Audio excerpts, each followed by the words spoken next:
I'd like to tell the president something. Go ahead. And tell it to him? Where is Idi Amin? I mean, we have Somoza here, we have Shah here, we don't have Idi Amin. Is he in Detroit? Hello, America, from Amherst, Massachusetts, and welcome to Real People.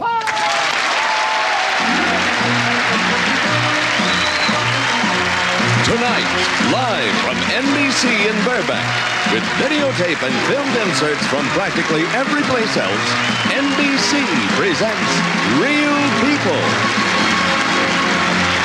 From Miami Beach, Florida, you'll see the world's most unusual pair of shorts. Sarah will sneak a peek at the 6th annual reunion of the Playgirl Centerfold male models. We'll cheer as world-famous team mascots strut their stuff fearlessly, including one in San Diego who's chicken. And Real People goes to Harlem in search of another real Nielsen family. Our roving reporter, Bill Rafferty, will take you to a bar out west. When you go in there for a belt, that's exactly what you'll get. You'll see a day in the life of an NBC affiliate, WHO, in Des Moines, when nothing goes right. And we'll delve into the controversy in San Luis Obispo over where kids are sticking their gum. We'll give another Real People boo to a company that makes its employees punch in and out of the restroom. Again, Mark Russell pursues his search for real people in Washington, D.C. All this and a lot more on Real People. But now, here are our Real People, our host, Sarah Purcell. John Barber.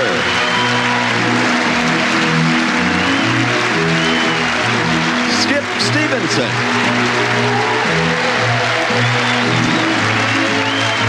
And Fairfax High School dancer to John Travolta, Byron Allen.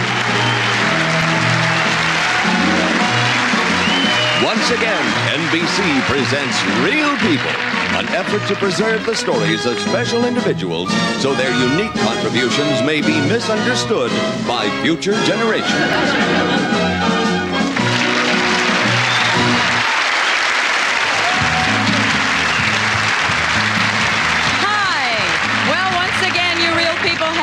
To say. So before the show tonight, we asked our studio audience what's on their minds. And here's what they had to say. John?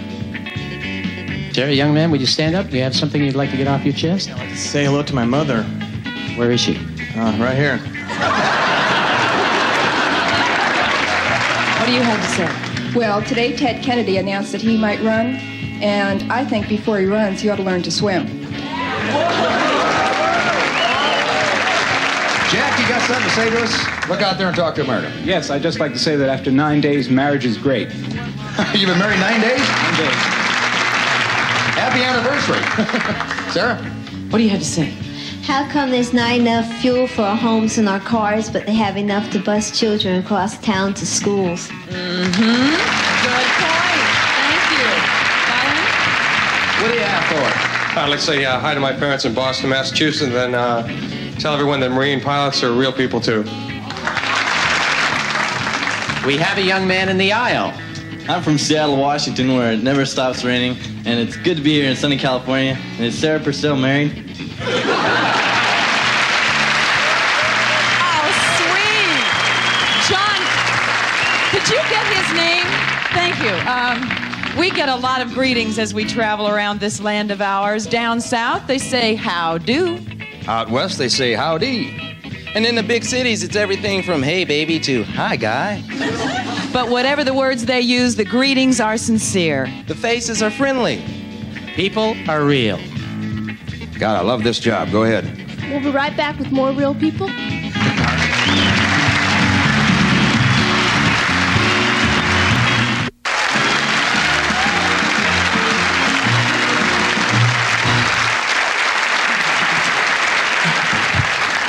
As you know, our show is broadcast live. You know, the only other comedy show that's live is the 6 o'clock news.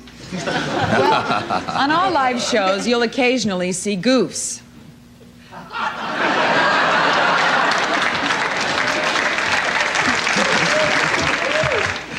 Anyway, the NBC affiliate station WHO in Des Moines, Iowa, sent John Barber some excerpts of their live telecast on a day when it seemed they had nothing going for them but goofs. And wouldn't you know it, WHO is Channel 13. It all began with one of the anchormen trying to tell the story of a runaway car with a dog in it.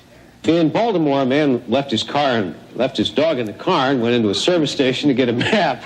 When he came out, the car was in flames. The gas pump was smashed and the dog was gone.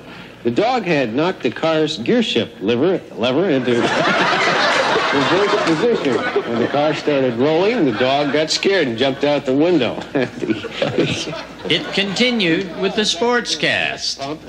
Romania's darling of the parallel bars, gymnast Nadia Comaneci, has been named the Female Athlete of the Year in a poll conducted by the Associated Press. Right after this, it was time for the weather. Or was it? It kind of gives you a picture of what's going to come for the next 2 days or so. Taking a look at the state map, aha, I did it again. No temperatures. Well. And in the field, the woman reporter standing behind the camera wanted to show viewers how wet the roads were. But so did the driver. Oh, you dumb! Later, during a special sports show, whose sportscaster this time was trying to give some scores. Listen to the thud. I've been aware of it as to... And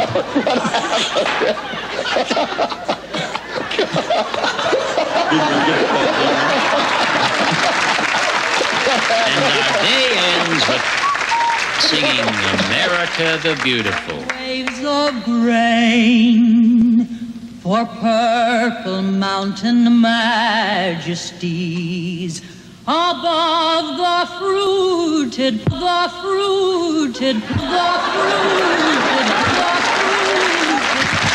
you know why the call letters are WHO, because frequently the station gets calls from viewers asking, who did that?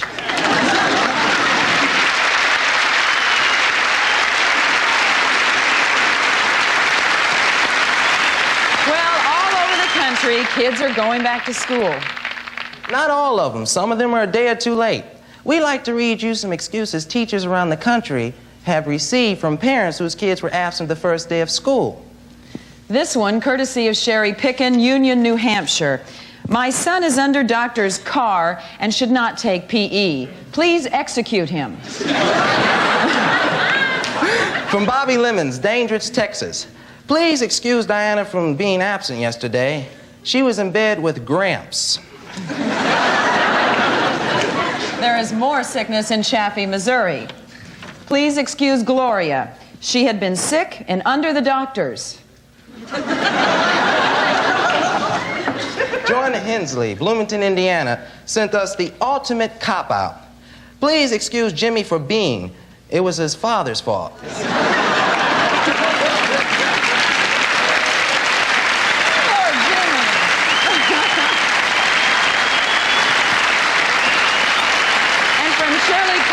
Of Thornton, Indiana, comes my favorite.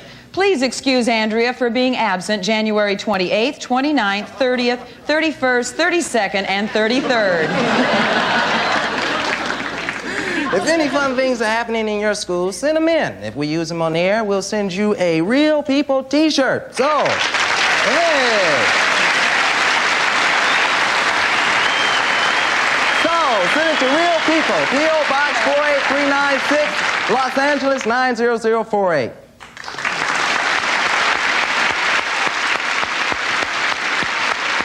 In our travels, we meet a lot of people who've accomplished big things. Never more so than two guys we met this summer in Florida who've overcome a great deal, kept their sense of humor, and made literally millions and millions of dollars, and I think you're going to like them. Our father had a third-grade education. You know, he was just the average working middle-class American. Our family never owned a new car, and we get a new Cadillac every year. Being brought up in West Palm Beach, winter playground of the millionaires, we always seen the big private planes and the yachts and stuff. And we always knew that one day that would be us. And that one day is now. The man who made those boyhood dreams come true is John Rice. But John didn't do it alone. He did it with his brother, Greg Rice. Just over 30 inches in height, John and Greg are the smallest twin dwarfs in the world. At just over 27 years of age, they are also two of the most successful real estate salesmen in Florida. After spending 1 year in college, John and Greg spent just 1 week getting a real estate license, and in the first 12 months sold 57 homes. When we caught up to them in their Palm Beach office, they were working on still another one. Hi, Miss Woodward. This is John West with the Berg Agency. How are you this afternoon? Good. We have some people who would be interested in seeing your home in about an hour. Would that be all right? This is the White Saver, our convenience kitchen. Notice the wall, the eye-level range, the double oven here. You've got plenty of counter space, full splash boards, illuminated ceilings, and look at all this room under the cupboards. Now, this room here will be one of the children's rooms. Come on in. Now, we've been showing your mom and dad the house. Let us show you a floor plan. Look at here. Look at all this room. That's nice, isn't it? Yeah, that's nice. Yeah, that's just your size, isn't it, John? Yeah, there's my room right there. Look. John and Greg had sold their 5th home this month. 6 if you count the dollhouse. After that, they stopped by their own home for lunch, where they were having a small family reunion with their stepsister and their stepbrother. We were born and abandoned in a hospital by our real parents. It was a Catholic hospital, and we were raised there by the nuns in the hospital for 9 months before they could find a home that would be suitable to take both of us. When we first saw them, they were 8 months old. They were very tiny, couldn't hold their heads up, couldn't sit up. My mom had written down in a little book that she kept that the first thing that she noticed was how frightened John looked. Fell in love with him right from the start. I still love him. I'd do anything in the world for him. When a person is a baby, just think about it for a moment. Everybody wants to hug you and kiss you and all like that. But when you grow up, they all want to kick you. Well, see, we're still at the hugging and kissing stage, so, man, this is great. Do you ever get depressed? Yeah, April 15th. Tax day, right? No, seriously, do you ever get down? Well, when you're only 3 feet tall, you're down to start with. So when you're at the bottom of the barrel and you don't have a can opener, there's only one way to go, and that's up. We've never made any real concessions to our size. As you can look around our home, everything is normal size. The kitchen's the same, you know, the bathroom's the same. Even sleeping king-size beds. With the world situation the way it is today, all the cars are getting smaller. Well, hey, they're our size now. Of course, the dollar bill has shrunk right down to our size. It's just a little old tiny thing here in America anymore. To make some more of those shrunken dollars and to help others do the same, John and Greg are hired by companies all around the country to deliver motivational success speeches. Today, they are addressing fellow brokers at the Sheraton. I'd like to introduce John and Greg Rice.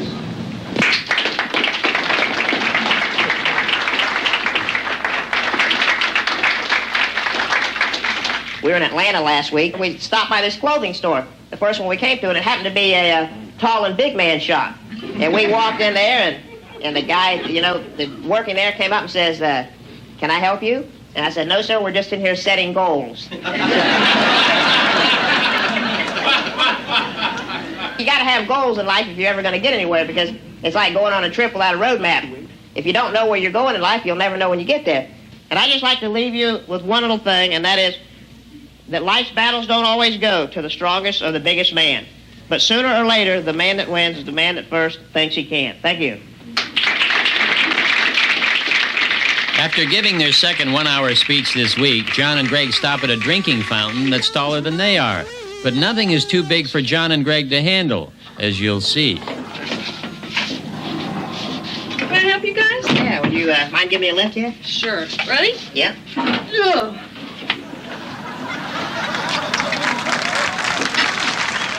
Hey, look, how about giving me a lift up to my room? I can't reach the elevator button. Sure. Works every time. Not only does it work at drinking fountains, but later we found out it also works at parking meters. Well, John and Greg were trying to explain how they keep getting citations because the meters are too high for them. Not just one, but 2 girls come to their rescue. I asked John and Greg why they thought they had so much luck with the ladies. You see, we have a great advantage. See, I can go through the bar grabbing all the girls and all, and they turn around to look and see who's done it, and they never even see me. They'll end up slapping the guy standing next to them. Of course, we date, you know, full-size girls or regulars, you know, whatever you want to call regular. normal-sized girls. Would you marry a small woman? Right now, I don't know if I'd marry a tall woman. Why worry about a loaf of bread when you can have the whole grocery store? I mean, if I had a disability, I wouldn't go out and possibly just look for a person with my particular disability, thinking that we would be compatible because we have just that one thing in common. Because that may be the only thing that you have in common. If one of you got married and moved away, or God forbid, if one of you died, could the other survive? I think we could. John and I are like an adjustable wrench. We pretty much flexible as to whatever situation we come up in front of. The problem I see with most people in the world today is everybody's looking at the negative side of everything. One day we were riding down the road and we had a flat tire. We jumped out of the car and looked out to see what happened, and looked and said, "Hey, man, that's great. 3 of them stayed up." High hopes, he's got high hopes, he's got high apple pie in the sky hopes. So anytime you're getting low, instead of letting go, just remember that and oops, there goes another rubber tree plant. Oops, there goes another rubber tree plant. Goes to show you it doesn't take much of a person to become a success. It just takes all of them.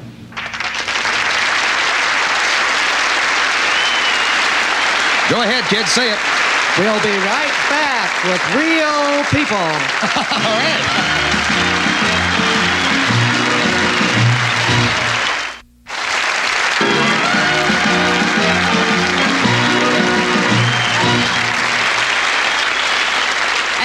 It's time for our roving reporter, Bill Rafferty. This week, that little cutie is way out in the Arizona desert.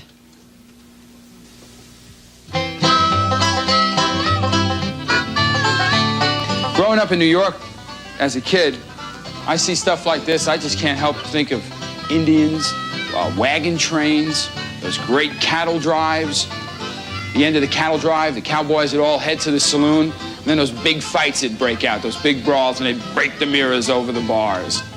People come from all over the world to try and pick up some of that atmosphere out here. It's too bad a lot of that's gone now. Or is it? This is the Malapai Inn in Show Low, Arizona, a beer bottle's throw from Phoenix. Just like the Old West, when patrons get to drinking, they sometimes get to brawling. Well, to accommodate the customers who'd rather fight than drink, the owners of the Malapai Inn installed a ring, and the place is packed with boozers and brawlers for the Sunday night fights. All right, ladies and gentlemen, welcome to Barroom Brawler Boxing right here in Show, Arizona. The center home of Barroom Brawler Boxing. Johnny Buck in the red corner and Larry Garcia in the blue corner.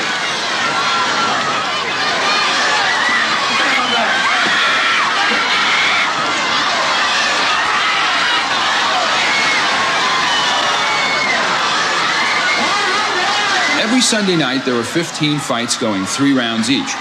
In this one, a construction worker named Larry Garcia in the blue shorts is going against a ranch hand, Johnny Baca, in what looks like his undershorts.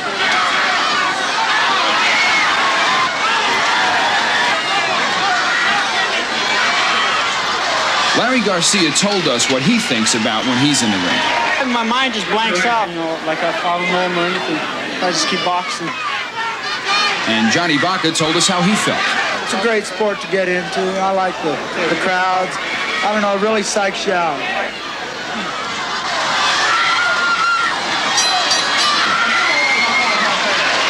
At the end of the first round, we asked Billy Joe Greer, the promoter, how he got started. I'm a contractor in Phoenix, and I just started this idea when Rocky movie came out. And I think the people that come to watch it can relate to it because it's more like themselves. I think people keep all their hostilities inside, and that's the way to release them. Larry Garcia worked out his hostilities by breaking Johnny Baca's nose. Why were you so excited about that? Because it's my brother. It was your brother? Yes. What excites you about it? I know the punches. At the Malapai Inn bar, the crowds not only yell, "Kill him," but "Kill her," because the ladies also fight. We've had a lot of attractive women get in here that you wouldn't think would ever fight. There's a girl here who wants to fight tonight. Would you ever consider doing something like that? I'm strictly a spectator. Oh, I don't like it. But we found one young lady who would. I just did it because I lost it the first year I boxed here. How many years have you boxed? 2 years.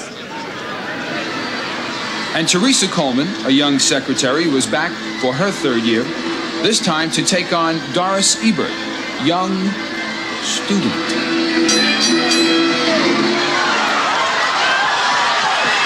I think the men are, more macho. They go for it more seriously than the women do. A lot of them, they just get up there and just have a good time.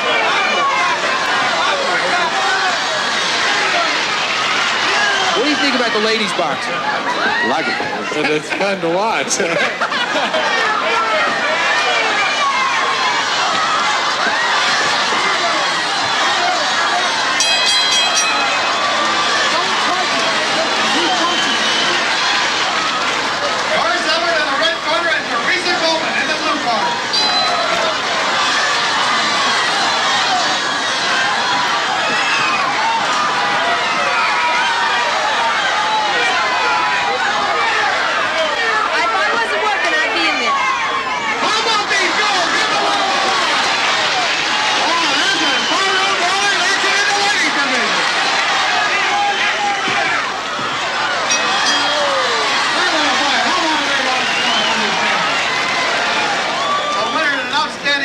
Teresa Coleman.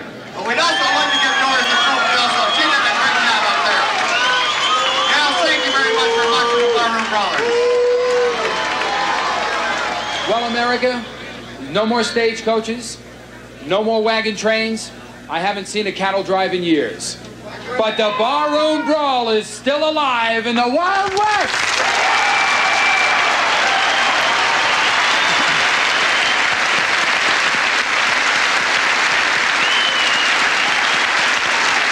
I think it's time now for something a bit more gentle.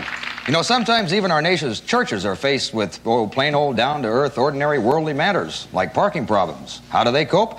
Well, these photographs from our viewers show us a few ways. From Ed Wispiansky of Norwich, Connecticut, just a gentle reminder. And from Kelly Schiller of Racine, Wisconsin, we see they'll forgive, but they won't forget. We forgive your trespasses, but you will be ticketed just the same. From H.C. Prater of Conroe, Texas, the penalties get steeper. While you're putting some change in the poor box, the Episcopalians are out comping your hubcaps. Well, there goes the 8th commandment right down the tube. And from Jorn Bolstad of Boca Raton, Florida, we see the Baptists have a stiff penalty. But if you ever do find a place to park, William Hopkins of Seattle sends us these sermon topics that you won't want to miss. The embarrassed newlyweds, and the man who couldn't do it did. Sounds like a double feature I'd like to see. Remember, if we use your pictures, pet peeves, consumer complaints, or other ideas on the air, we're going to send you a Real People t-shirt.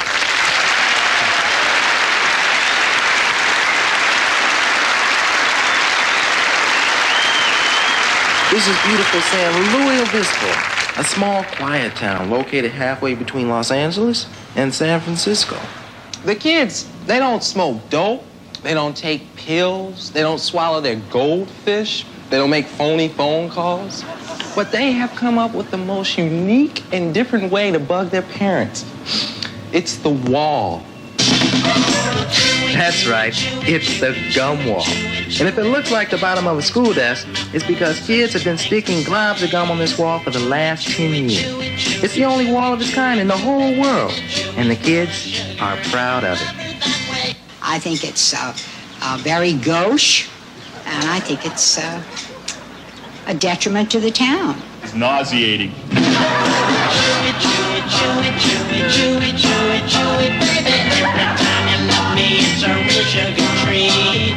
One of the local disc jockeys, Captain Buffoon, helped make the wall a landmark with his guided tours. Gumball Alley, known the world over as the Great Wall of Chew. A lot of famous people have come through Gumball Alley.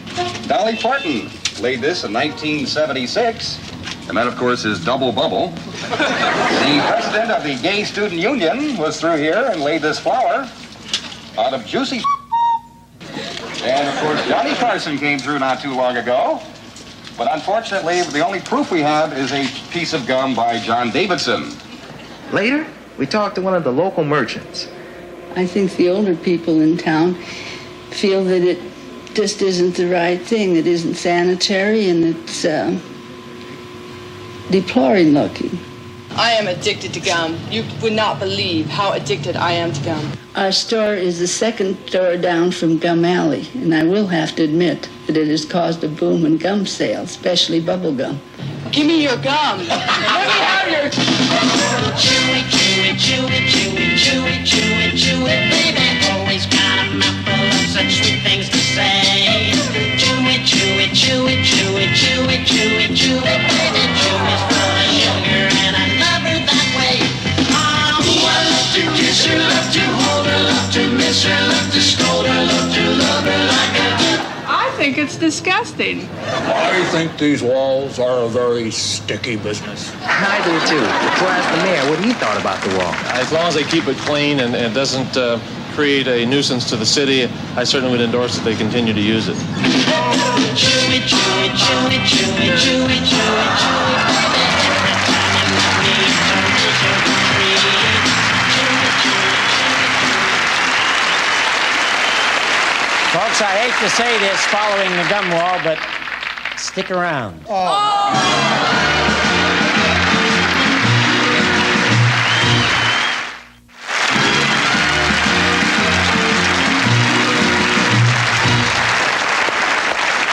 I'm sure you've heard the old adage that a camel is a horse put together by a government agency. Well, we take you now to Mark Russell in Washington, where the same people made the odd-even gas plan even odder. We here in Washington do know what's going on in the rest of the country because we had gas lines last summer just like you did. Maybe even worse. You should hear the rules that we had to abide by here. For example, we had the flag system. You know how that works. If a gas station displayed a red flag, that meant no gas. A green flag meant yes gas. A yellow flag meant only leaded. And a white flag meant the proprietor surrenders and he's now in intensive care. We have the odd-even system here. You know how that works. If you have an odd number tag, you can get gas on an odd number day. You got an even number tag, you buy gas on an even number day. Except for the 31st of the month when anybody can buy gas, unless he sees a red flag. Now, this area is very unique because it's divided into 3 jurisdictions: the District of Columbia, the state of Maryland, and 5 particular counties and 3 specific cities in the state of Virginia. Virginia and the District of Columbia have a $5 minimum, but the state of Maryland has a $7 minimum for cars having 6 cylinders or more, and a $5 minimum for cars having 4 cylinders or less. But none of this applies to out-of-town cars, ambulances, mopeds, and they're very specific about this, professional funeral vehicles. What an amateur funeral is, I don't know. Now, you know what this means? It means the hearse can cut into the line, but not the rest of the procession. And so, since most funerals are 3 days after you go, if you die on the 1st, you better hope your friends who need gas have even number tags, assuming the funeral is on the 4th. Excepting, of course, the mourners who show up in out-of-state mopeds.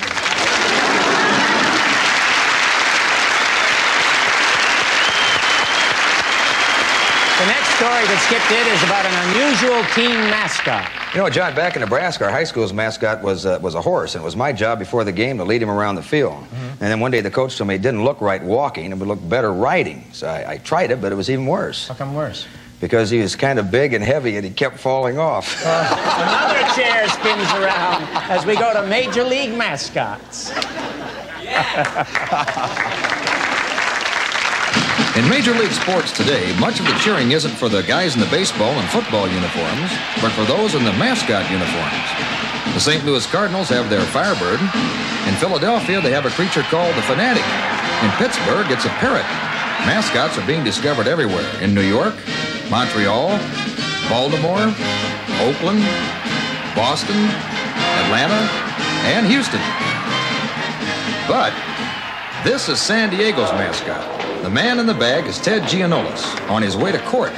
Before being forced to become the unknown mascot, Ted Giannoulis was known as the KGB Chicken, the big bird of baseball. Fans flocked to the stadium to cheer the Chicken, even when the San Diego Padres were laying eggs.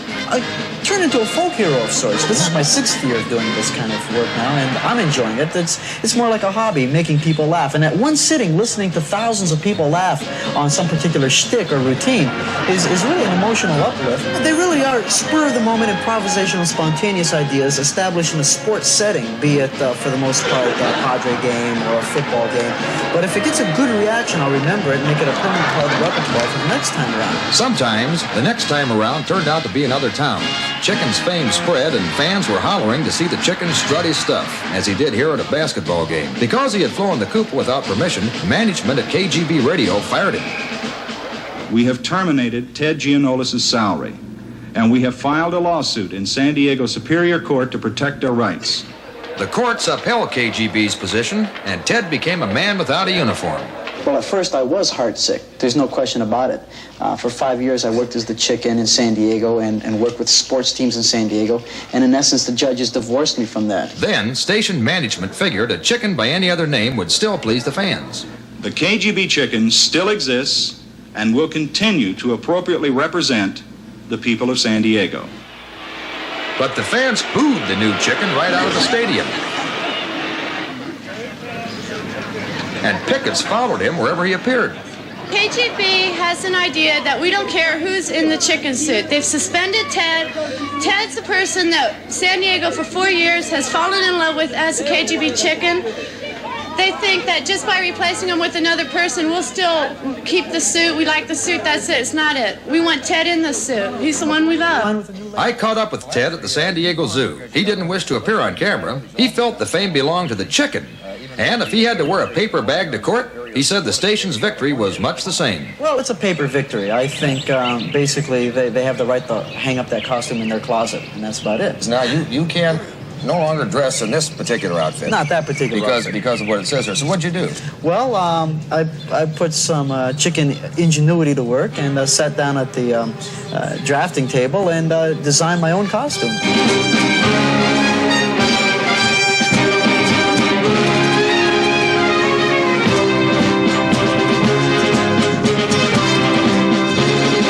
On June 29th, Ted put his Chicken ingenuity to the test. On that day, this plucky young man stood alone in the dressing room of the Padres Stadium.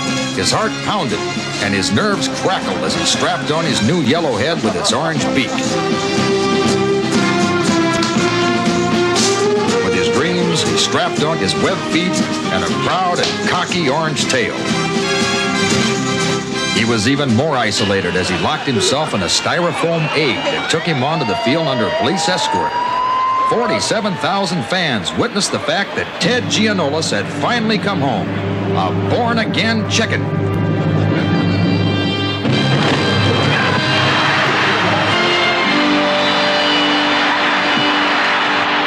I was actually crying. I could not believe it. It was the most moving moment of my life.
our real people boo. The following is a true story. In Macon, Georgia, there is this chicken processing plant named the Kegel Egg and Poultry Company. One day recently, Mr. Charles May, the company manager, actually issued the following regulations to his 150 employees. Quote, time clocks have been placed outside employee restrooms. Each employee will punch his card in the time clock before entering the bathroom and again as they exit.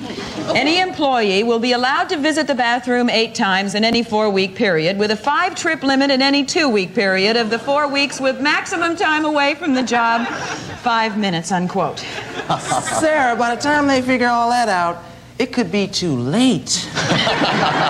Hey, that's right. Why are they doing all this anyway? Efficiency. Mr. May, the company manager, wants to increase the rate of processing and shipping chickens. Well, I got to tell you, John, he sounds like one of the biggest chicken shippers I ever heard of anyway.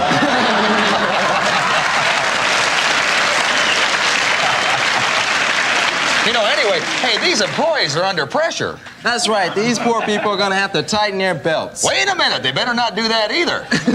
I mean, tightening the belts might not be the right idea. Now, well, tell me, Skip, just how much time do they actually have? Now, let me see. 8 times in 4 weeks, 5 minutes a throw. Yeah, come on now. Get it out there. Can you just hold it a minute, I can hold it, but can they hold it? Evidently not, because as this court transcript shows, some of the employees who couldn't abide by these regulations sued the company because they had been fired. Fired? Hey, that's pretty rough. I mean, imagine being taken off the job, whether you're finished or not.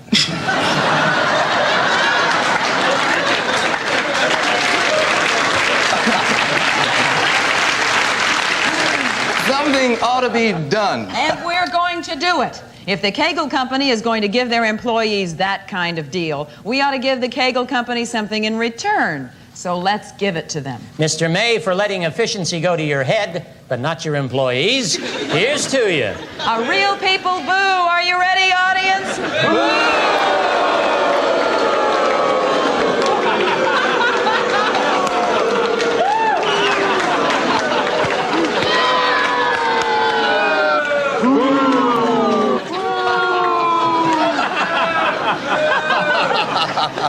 Our next story deals with a reunion of the male centerfold models of Playgirl magazine. I mean, the guys that pose en natural. Right. Well, I went over there, and I certainly found a few things that needed covering. Oh. Well, I can understand that, sir. You know, I've often thought of posing for Playgirl myself. Well, why not? They have cartoons.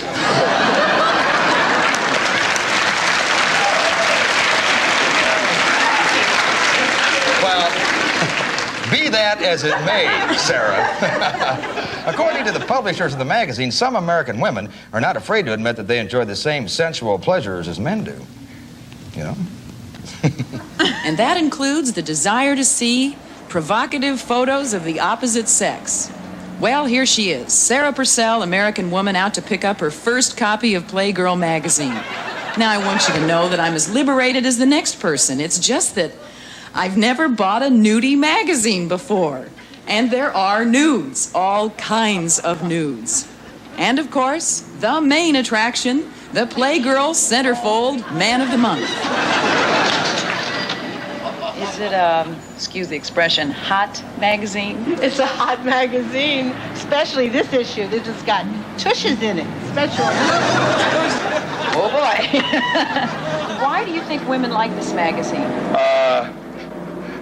Maybe for the long articles, I don't know.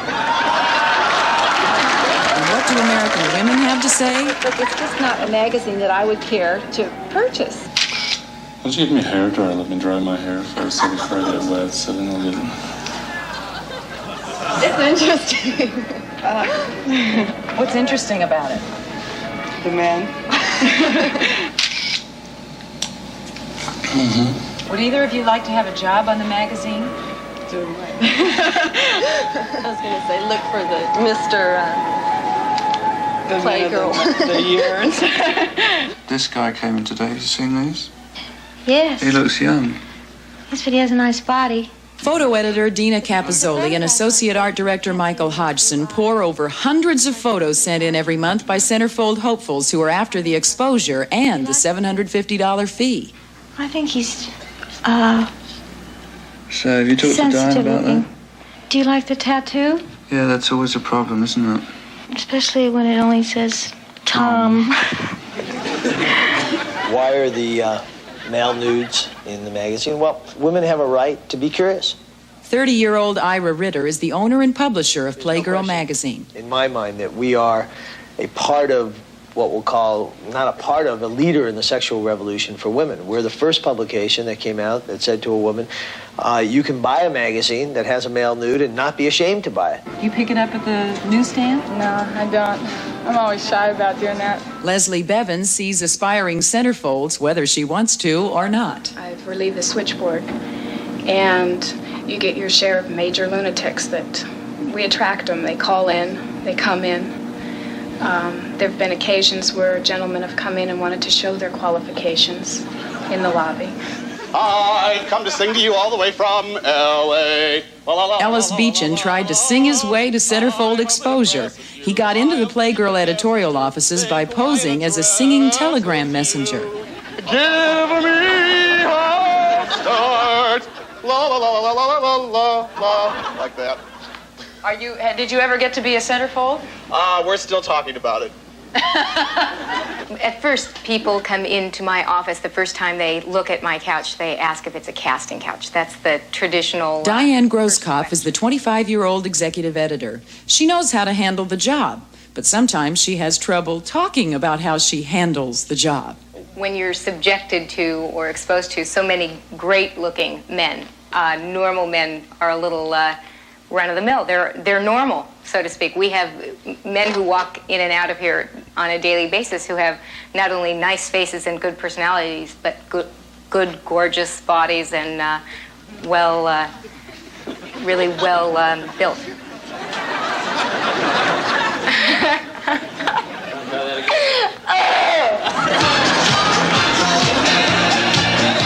Scott Daly works as a carpenter in New York City, but today he's Scott Daly, December centerfold. Yeah, that's great. Okay, let's lose the towel, please. Yeah, good, that's good. Right. You shake your head a little bit. Macho man. Yeah, I got to be a macho. You got a great body. Looks super. Really good. Oh, you know the muscles I like the most are the stomach muscles, because I just think it's the most erotic thing. Do you have a towel, Scott? Does anybody have a towel for Scott? For me, actually. Poor fellow, he's going to catch a cold. There you go. Back at the Playgirl offices, there's a party going on celebrating Playgirl's 6th anniversary. In 2 years, circulation has climbed to over 700,000, with a readership of about 3.5 million, many of them women. Joining in the festivities are a number of centerfold veterans. Well, is that fair for you to do a centerfold for Playgirl magazine when you've got a wife? That's like telling Kirk Douglas he can't play Spartacus because it's really Kirk Douglas. Yes, but Kirk wasn't in Spartacus in the Altogether. You were. I was raised a nudist, so I don't think anything about exposing my body. After being in Playgirl, I may as well be sitting here nude. You get a staple right through your stomach, you know that? It didn't hurt. Some people come off the street and say they know me from someplace and they can't picture it or something like that. And, where have I seen you and where have you been? That's the guy I was telling you about at the beach.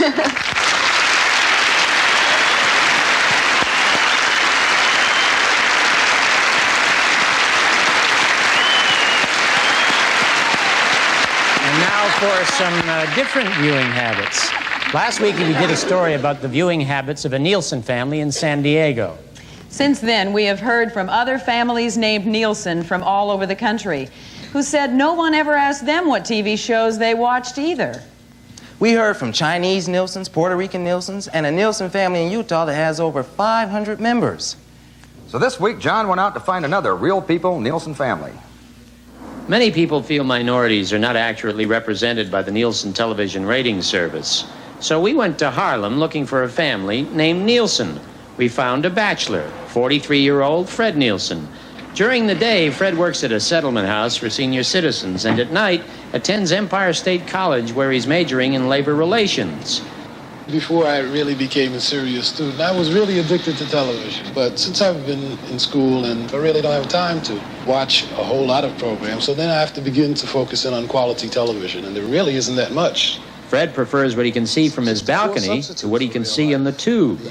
Living here, I see real life. I can look out over in the terrace and I can see exactly what's happening. I hear the fire engines, Harlem Hospital and the ambulances are right here. I see the buildings burning. I see poverty. I see pollution. There are people out here. There's crime in the streets. That's real life. It seems like television wants to gloss over it, just like the moving picture industry did when it first came. People were more concerned about the fantasies of things and then just really overlooked the blood and guts kinds of things that are going on in life. Fred said the fantasy of television detracts people from improving the quality of their lives. We asked him what he did like on television when he did watch it. I think a classic example of excellent news reporting is the McNeil-Lerner Report. Public television, where you really get in-depth into the issues and you find both sides of the issue.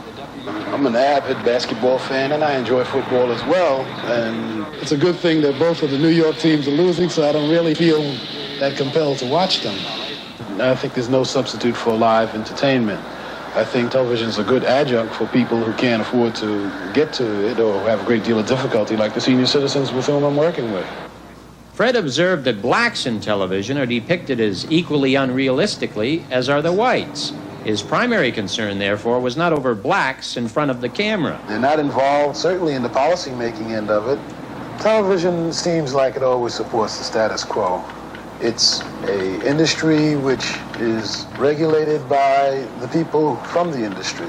The Federal Communications Commission for a long time never even had a black person represented until Benjamin Hooks was on there. After watching the McNeil-Lerner Report and making some notes, Fred was on his way to night school. Walking the streets of Harlem, he could not help thinking about television and violence. The viewer tends to relate to the violent parts of television, and when he finds himself, or he or she finds himself in that circumstance, it probably comes to their mind. It can't all be blamed on television. I think people have their own disciplines and their own self-control, and there's something that they have to exercise themselves. There are alternatives.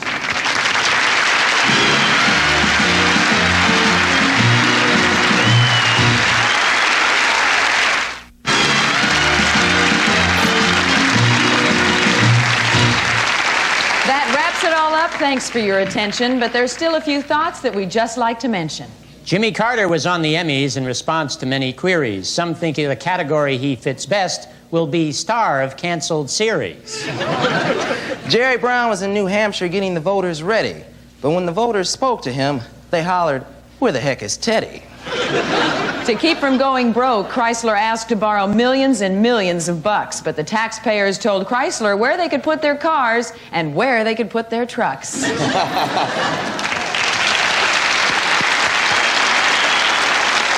Ann Myers worked out with the NBA, the first woman, we do assume. She got cheers and applause and approving stares, and that was just in the dressing room. And so ends our show of The New and Unique. We'll see you, real people, at the same time next week. Bye-bye.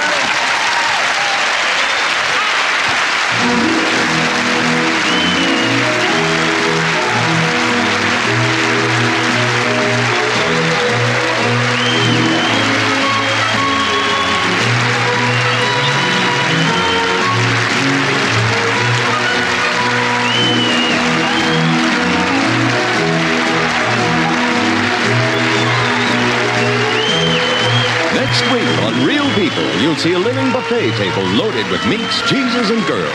Some really unusual animals, including a pelican with a pet man. Some high-flying lowriders, 2 desert prospectors with hearts of gold. The world's youngest billiard champ, he's 6. The world's tallest Nielsen family, they're 6'8". And the world's oldest cheerleaders, they're 68. All this and a lot more next week on Real People. This is Jack Carroll speaking.